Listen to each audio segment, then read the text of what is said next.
కాసేపట్లో వైఎస్ఆర్సీపీ అధినేత వైఎస్ జగన్మోహన్ రెడ్డి విశాఖపట్నానికి చేరుకోనున్నారు. స్టీల్ ప్లాంట్ ప్రమాదంలో గాయపడి ఆసుపత్రిలో చికిత్స పొందుతున్న క్షతగాత్రులను ఆయన పరామర్శించి ధైర్యం చెప్పనున్నారు.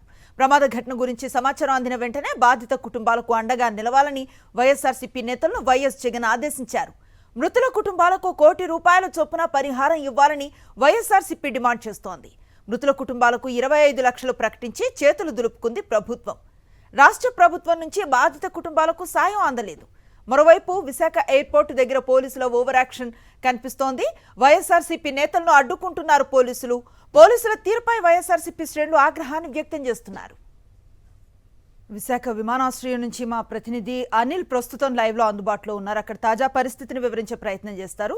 అనిల్, కాసేపట్లో వైఎస్ జగన్ అక్కడికి రాబోతున్నారు, బాధితులను పరామర్శించబోతున్నారు. ఒక రకంగా ఇది బాధితులకి ఒక రకమైన ఓదార్పు లాంటిది. ఎందుకంటే ఇంతవరకు జరిగిన ఘటన, వాళ్ళకి జరిగిన నష్టం ఎవరు తీర్చలేనిదైనప్పటికీ కనీసం సాంత్వన కలిగించే మాటలు చెప్పిన వాళ్ళ సంఖ్య కొంత తక్కువనే అనుకోవాలి. ఇప్పుడు కాసేపట్లో వైఎస్ జగన్ అక్కడికి చేరుకోబోతున్నారు. పోలీసులు కొంత పగడ్బందీ ఏర్పాట్లు చేస్తున్నారు, కాస్త హడావుడి చేస్తున్నారు. కొంచెం వాతావరణం బాగోలేదు అన్న వార్తలు వినిపిస్తూ ఉన్న నేపథ్యంలో ఎలాంటి పరిస్థితి అక్కడ ఉంది, డీటెయిల్స్ ఏంటి?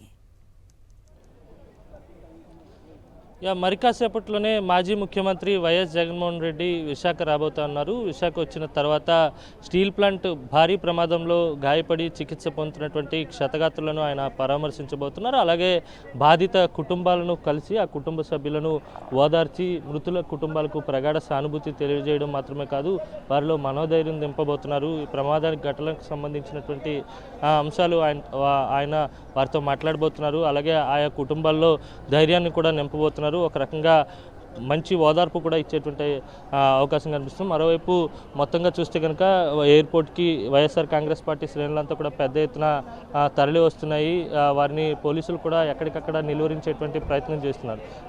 మామూలుగా వైఎస్ జగన్ విశాఖ పర్యటనకు వస్తున్నారనగానే పెద్ద ఎత్తున వైఎస్ఆర్ కాంగ్రెస్ పార్టీ శ్రేణులతో పాటు అభిమానులు అలాగే పెద్ద ఎత్తున తరలి వచ్చేటువంటి అవకాశం కనిపిస్తుంది. ఎక్కడికక్కడ పోలీసులు వారందరినీ కట్టడి చేసేటువంటి ప్రయత్నం చేస్తున్నారు.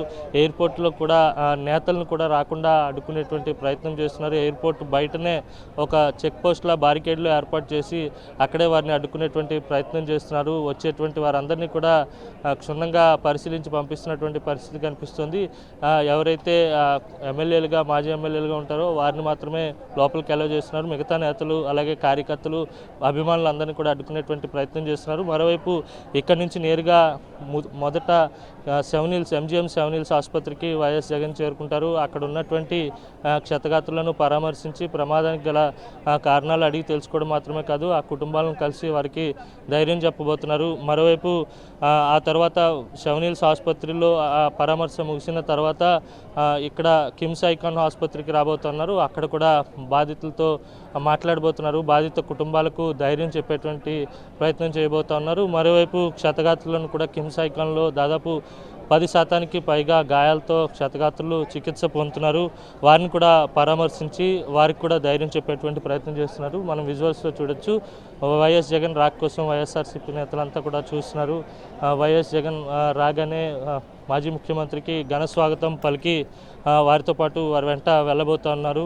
పోలీసులు కూడా పగడ్బందీ ఏర్పాట్లు చేశారు. పూర్తిగా వైఎస్ఆర్సీపీ శ్రేణులను అడ్డుకునేటువంటి ప్రయత్నం కూడా ఎక్కడికక్కడ పోలీసులు చేస్తున్నారు. స్టీల్ ప్లాంట్ ప్రమాదానికి సంబంధించి బాధిత కుటుంబాలన్నీ శోకసంద్రంలో ఉన్నాయి. దాదాపు 9 మంది కార్మికులు మృతి చెందారు. అలాగే పలువురు గాయపడ్డారు. గాయపడిన వారు చికిత్స పొందినటువంటి పరిస్థితి కనిపిస్తుంది. స్టీల్ ప్లాంట్లో ఇలాంటి పరిస్థితులు ప్రమాదం పెద్ద ఉపద్రవం వచ్చేటువంటి అవకాశం ఉందని ఎన్నిసార్లు చెప్పినప్పటికీ కూడా ఏమాత్రం అక్కడ ఉన్నటువంటి మేనేజ్మెంట్ కానీ ఉన్నతాధికారులు కానీ లేకపోతే కేంద్ర రాష్ట్ర ప్రభుత్వాలు కానీ ఏమాత్రం పట్టించుకునే కారణంగానే ఈ ప్రమాదం జరిగిందని కార్మిక సంఘాల నేతలు తీవ్రంగా దుయ్యబడతా ఉన్నారు. వారి తీరును కూడా తప్పుబడుతున్నారు. రాష్ట్ర ప్రభుత్వం కార్మికుల సంక్షేమాన్ని పూర్తిగా గాలికి వదిలేసింది. కార్మికుల్ని ఏమాత్రం పట్టించుకోలేదని చెప్పి తీవ్రమైనటువంటి ఆగ్రహాన్ని కార్మిక సంఘాలు వ్యక్తం చేస్తున్నాయి. మరోవైపు కార్మిక సంఘాల నేతలు నిన్న మంత్రి నారా లోకేష్ను నేరుగా నిలదీశారు. స్టీల్ ప్లాంట్లో ఇంతటి దారుణం జరగడానికి మీరే కారణం అంటూ లోకేష్ని ప్రశ్నించినటువంటి పరిస్థితి కనిపించింది. మరోవైపు కార్మిక సంఘాలు కేంద్ర రాష్ట్ర ప్రభుత్వాలపై ఆగ్రహాన్ని వ్యక్తం చేస్తున్నాయి. కుట్రపూరితంగా వ్యవహరించి స్టీల్ ప్లాంట్ను నాశనం చేయాలనే ఉద్దేశంతోనే ఈ విధమైనటువంటి ప్రణాళికను అమలు చేస్తున్నారని చెప్పి ఆగ్రహాన్ని వ్యక్తం చేస్తున్నారు. మరోవైపు కార్మికులకు సంబంధించినటువంటి భద్రతను, సేఫ్టీ మెజర్స్ను ఏమాత్రం ఉక్కు యాజమాన్యం పట్టించుకోవడం లేదు. అధికారులు ఆ దిశగా ప్రయత్నాలు కూడా చేయడం లేదు. ఫలితంగా కార్మికులు ప్రాణాలు పోగొట్టుకోవాల్సి వస్తుందనే ఆవేదనను కూడా సర్వత్రా వ్యక్తపరుస్తున్నటువంటి సందర్భం కనిపిస్తుంది. గడిచిన 2 ఏళ్లుగా స్టీల్ ప్లాంట్లో అనేక ప్రమాదాలు జరిగాయి. ఇటు కాంట్రాక్ట్ కార్మికులు కానీ లేకపోతే పర్మనెంట్ ఉద్యోగులు కానీ ప్రాణాలు కోల్పోయినటువంటి సందర్భాలు ఉన్నాయి. ఇప్పుడు భారీ ప్రమాదం జరగడంతో ఈ ప్రమాదంలో దాదాపు 9 మంది ప్రాణాలు కోల్పోయారు. మరో 2 పరిస్థితి కూడా విషమంగా ఉన్నట్టుగా తెలుస్తోంది. అయితే పర్మనెంట్ కార్మికులు కావచ్చు, కాంట్రాక్ట్ కార్మికులు కావచ్చు, 2 విభాగాలుగా ఉంటారు. పూర్తిగా వీరంతా కొంతమంది పర్మనెంట్ కార్మికులు వీఆర్ఎస్ తీసుకుని వెళ్ళిపోతున్నారు. మరికొంతమంది కాంట్రాక్ట్ కార్మికులను ఇప్పుడు వచ్చినటువంటి కొత్త ప్రభుత్వం తొలగించింది. పూర్తిగా కాంట్రాక్ట్ కార్మికులను తొలగించడంతో స్టీల్ ప్లాంట్లో ఉన్నటువంటి కార్మిక శక్తి తగ్గిపోవడంతో పూర్తిగా కార్మికులు ఉన్నటువంటి పనిచేస్తున్నటువంటి కార్మికులపై ఒత్తిడి పెరగడం, ఒత్తిడిలో పనిచేయడం వల్ల ఇలాంటి ప్రమాదాలు జరుగుతున్నాయనే అభిప్రాయం కూడా వ్యక్తమవుతుంది. మొత్తంగా చూస్తే మరి కాసేపట్లోనే మాజీ ముఖ్యమంత్రి వైఎస్ జగన్ విశాఖ రాబోతున్నారు. వైఎస్ జగన్ బాధిత కుటుంబాలను పరామర్శించి వారికి మనోధైర్యాన్ని ఇవ్వబోతున్నారు. ఆ కుటుంబాలకు భరోసా కల్పించేటువంటి ప్రయత్నం కూడా చేయబోతున్నారు. మాజీ ముఖ్యమంత్రి వైఎస్ జగన్ కోసం ఎయిర్పోర్ట్కి వైఎస్ఆర్సీపీ శ్రేణులంతా కూడా చేరుకుంటున్నాయి. Over to studio. Right, thank you Anil. ఏదేమైనా కాసేపట్లో మాజీ ముఖ్యమంత్రి వైఎస్ జగన్ విశాఖకు చేరుకోబోతున్నారు. ఆయన్ను స్వాగతించేందుకు వైఎస్ఆర్సీపీ శ్రేణులు అక్కడికి భారీగా చేరుకున్న వాతావరణం కనిపిస్తోంది.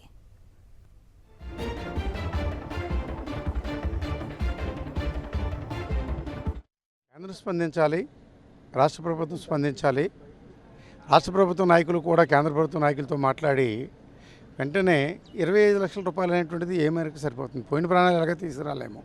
కనీసం ఆ కుటుంబం వెనకతల ఎవరైతే ప్రధాన సంపాదకుడు చనిపోయాడో ఆ కుటుంబం మళ్ళీ అన్ని విధాలు కూడా నిలదొక్కోవాలనుకుంటే మేము ₹1 కోటి వెంటనే ఎక్స్గ్రేషియా ప్రకటించాలి. కానీ 25 లక్షల రూపాయలు ప్రకటించడం అనేటువంటిది అత్యంత శోచనీయము. ఇదే జగన్మోహన్ రెడ్డి గారి పాలన ఉన్నట్టయితే వాళ్ళని ఆ కుటుంబాలను ఏ విధంగా ఆదుకోవాలనేటువంటి దాని మీద తప్పనిసరిగా వెంటనే చర్యలు తీసుకుని ఉండేవారు. అందుకే ఈరోజు రాష్ట్ర ప్రతిపక్ష నాయకుడిగా ఉన్నందువలన ఈరోజు ఆ కుటుంబాలకి బాసటగా నిలబడడానికి, ఒక మనోధైర్యాన్ని నింపడానికి, ప్రభుత్వం మీద జరిగినటువంటి నష్టానికి తగ్గట్టుగా వాళ్ళకి పరిహారం అందివ్వాలనేటువంటి దాని మీద ఈరోజు స్పందించడానికి ఈరోజు క్షతగాత్రులు ఎవరైతే ఉన్నారో వారిని, ఈ కుటుంబ సభ్యులు ఎవరైతే ఉన్నారో వాళ్ళందరినీ కూడా మరి పలకరించి ఒక మనోధైర్యాన్ని నింపేదానికి ఈరోజు ప్రభుత్వం మీద కూడా ఒత్తిడి తీసుకొచ్చి ఒక కుటుంబానికి ₹1 కోటి ఇవ్వాలనేటువంటి డిమాండ్ని చెప్పడానికి ఈరోజు జగన్మోహన్ రెడ్డి గారు స్వయంగా ఈరోజు వస్తున్నారు.